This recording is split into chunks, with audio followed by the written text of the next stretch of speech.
One of the things I'm doing is documenting the particular trip I'm taking through this world, having a dialogue with the natural world. Since the Romantic poets have been upholding this sense of the natural world as a living organism. And if you think of the planet in that way, and it's a living, responding planet, how would you treat the planet differently?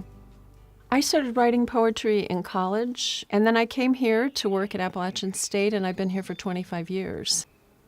I think that if you make poetry a daily practice, that it visits you anytime. And that's why it's great to have things handy to write on. The main thing for me is to be ready for the poem. And then it kind of doesn't matter where I am. The poem will visit me, yeah. A lot of my poems happened in the garden. I spent a lot of time walking with the dogs in the woods and noticing. I have noticed that some Decembers, the daffodils are ready to come up because the temperatures are so warm. It's not unheard of here to have an early spring and then a hard frost, but I've seen enough of that to kind of break my heart, right? Where everything will come out early and then a hard freeze will just knock everything down. These very unstable temperatures, it feels like the planet trying to get its equilibrium. When I first came here, there was never air conditioning really anywhere. That was sort of unheard of. Now it's pretty common. I do believe in what the scientists are telling us. We've released all this carbon into the atmosphere at the same time we're deforesting the planet, taking out trees to graze cattle who produce methane, which also contributes to the problems.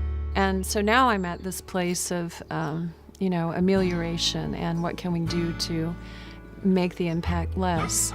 And the phrase that I like to use is, how could we partner with nature's resilience? If we could stop or curtail or shift away from this heavy use of fossil fuels. If we could make big changes like that, I think that would be a way of partnering with nature's resilience and giving nature some space for recovery. What's so difficult about climate change is that we don't necessarily, see it in a day-to-day way.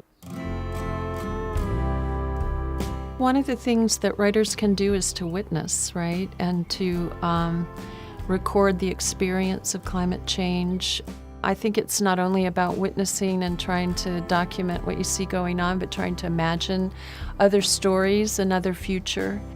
Poetry can help people to feel and to voice something that they can't articulate, but then they hear the poem and they say, yes, that's it.